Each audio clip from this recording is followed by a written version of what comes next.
Bonsoir à tous, bienvenue dans les actus de la semaine sur Africa Sport TV. C'est le magazine qui vous plonge au cœur des grandes nouvelles sportives de la semaine. Chaque samedi, nous faisons le tour des événements marquants qui font vibrer le monde du sport. Et ce soir, nous avons une édition très riche en émotions et en rebondissements.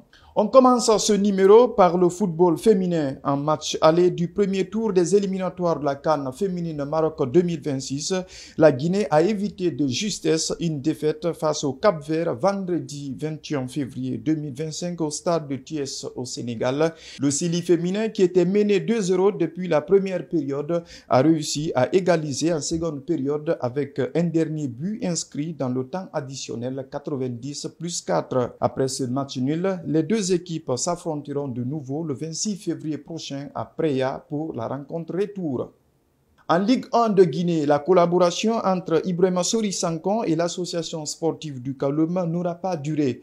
Le joueur, qui revient d'une aventure européenne moins concluante, espérait se relancer chez le sous-marin jaune. Cependant, les deux parties ont décidé de mettre fin à leur collaboration. Un proche du joueur a déclaré dans une de nos émissions que l'AS Kaloum doit à Sankon $20 000 correspondant à 5 mois d'arriérés de salaire, soit $3 000 par mois, ainsi qu'une prime de signature de $5 000. Pour éclairer la situation, la direction du sous-marin jaune a publié ce communiqué. Je cite, « Le club est au regret d'annoncer qu'après sa période d'observation avec nous, le joueur Ibrahima Sori Sankon présente toujours des conditions physiques surpoids net ne permettant pas au staff de pouvoir compter sur lui pour la saison. Nous tenons à rappeler également que le joueur n'avait aucun engagement contractuel avec le club. Nous avons donc décidé de le libérer tout en lui souhaitant de meilleurs jours devant lui. » Fin de citation. Depuis le début de cette saison, Ibrahima Sori Sankon a disputé 3 matchs, dont 2 titularisations avec un but et une passe décisive à son actif. Un proche du joueur a affirmé à notre rédaction que Sankon pourrait rebondir bientôt dans un autre club, que ce soit en Guinée ou en Algérie. Dossier à suivre. Les membres statutaires de la Confédération africaine de cyclisme ont renouvelé leur confiance à Hadja Aminata Mara lors de l'Assemblée générale élective de l'instance africaine de vélo tenue il y a quelques jours au Caire en Égypte. La présidente de la Fédération guinéenne de cyclisme a été réélue membre du comité exécutif de la Confédération africaine de cyclisme. Elle dirigera le cyclisme féminin africain durant les 4 prochaines années. Je vous invite à consulter notre page Facebook pour découvrir l'interview exclusive qu'elle nous a accordée à son retour à Conakry. Moriba Kourouma, quant à lui, semble ressentir des regrets quant à sa décision de quitter le FC Barcelone, le club qu'il a formé à la Masia. Selon le journal Sport, l'international guinéen a exprimé ses regrets lors d'une interview. Je cite, « J'ai eu tort de quitter le Barça. J'ai fait une erreur en partant. J'étais très jeune et j'avais beaucoup de pression. Pendant un moment, j'ai cru que tout était fini. Heureusement, je suis heureux au Celta maintenant. Je veux montrer que je possède le talent pour lequel tout le monde me connaissait. » Fin de citation. Mohamed Saliou Bangoura a rejoint son nouveau club algérien, connu sous le nom d'Aloba. Il a été accompagné par des dirigeants de son désormais ancien club, le Afia FC, et a déjà commencé les entraînements avec ses nouveaux coéquipiers de Mouloudia. Il pourrait même disputer son premier match contre Paradou AC ce dimanche en championnat. Mohamed Saliou Bangoura a signé un contrat de 3 ans et demi avec Mouloudia pour un montant de 400 000 €. Au Sénégal, une annonce a fait l'effet d'une bombe. Les clubs qualifiés pour les compétitions de la CAF ne seront plus subventionnés par l'État. Une note publiée par la Fédération sénégalaise de football informe que l'État a décidé de retirer son financement aux clubs nationaux qualifiés pour la Ligue des Champions et la Coupe de la CAF.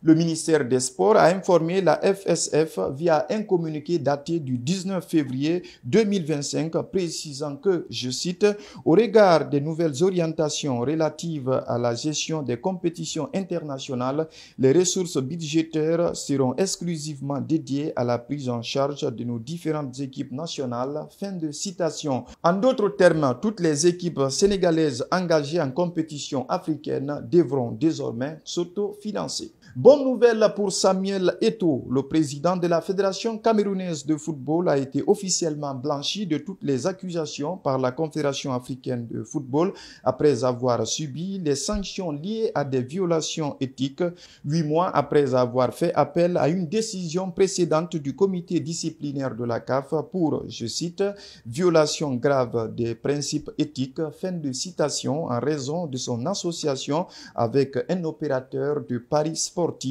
Eto'o a été exonéré par le jury d'appel. Ce dernier a annulé l'amende de 200 000 $ imposée à Eto'o, indiquant que le comité disciplinaire d'origine n'avait pas compétence dans son affaire. Cette décision, rendue le 19 février 2025, constitue une victoire significative pour l'ancien attaquant du FC Barcelone. La Confédération africaine de football a effectué le tirage au sort de la Coupe CAF le jeudi dernier au Caire. Le tenant du titre, Jamalek, va rencontrer les Sud-Africains de Stellenbosch, tandis que les Ivoiriens de l'ASEC d'Abidjan seront opposés aux Marocains de Berkane. L'Algérie est assurée d'avoir un représentant en demi-finale avec un quart qui oppose deux clubs algériens, le CS Constantine et l'USM Alger. Les matchs allés sont programmés pour 2 avril, tandis que les rencontres retour se dérouleront le 9 du même mois. Le tirage au sort pour les quarts de finale de la Ligue des champions CAF a également été effectué. Voici le programme. Al-Ahli sera opposé à Al-Hilal, Pyramide aura pour adversaire Asfar Rabat, Mamelodi Sundowns sera opposé à l'Espérance de Tunis, MC Alger aura pour adversaire Orlando Pirates. Les matchs allés se tiendront le 1er avril avec les retours une semaine plus tard, le 9 du même mois. On enchaîne avec la Ligue des champions UEFA. Le tirage au sort des huitièmes de finale s'est effectué vendredi 21 février 2025 en Suisse. Des chocs aux allures de finale s'annoncent déjà après la phase de groupe. Borussia Dortmund, qui sera opposé à Lille, est particulièrement attendu. Le finaliste de la dernière édition est guidé par son meilleur buteur, Serhou Guirassy, qui est également le meilleur buteur de cette Ligue des champions avec 10 réalisations en 10 matchs. Voici les combinaisons à suivre. Paris Saint-Germain sera opposé à Liverpool, Benfica affrontera le FC Barcelone, Feyenoord sera opposé à l'Inter, PSV croisera le fer avec Arsenal, le Real Madrid sera opposé à l'Atlético, Bayern aura pour adversaire Leverkusen, Dortmund affrontera Lille, Bruges sera opposé à Aston Villa. Les rencontres allées auront lieu les 4 et 5 mars, tandis que les rencontres retour prévues entre le 11 et le 12 mars 2025. Terminons par le basketball, engagé dans la deuxième fenêtre des qualifications à l'Afro-Basket masculin 2025. Le Silly Basket, qui a arraché une victoire historique devant l'une des meilleures équipes du continent, l'Angola 66-65, vendredi à Tripoli, en Libye, n'a pas pu enchaîner face à la Tunisie ce samedi. La Guinée a été battue dans les arrêts de jeu 64-63.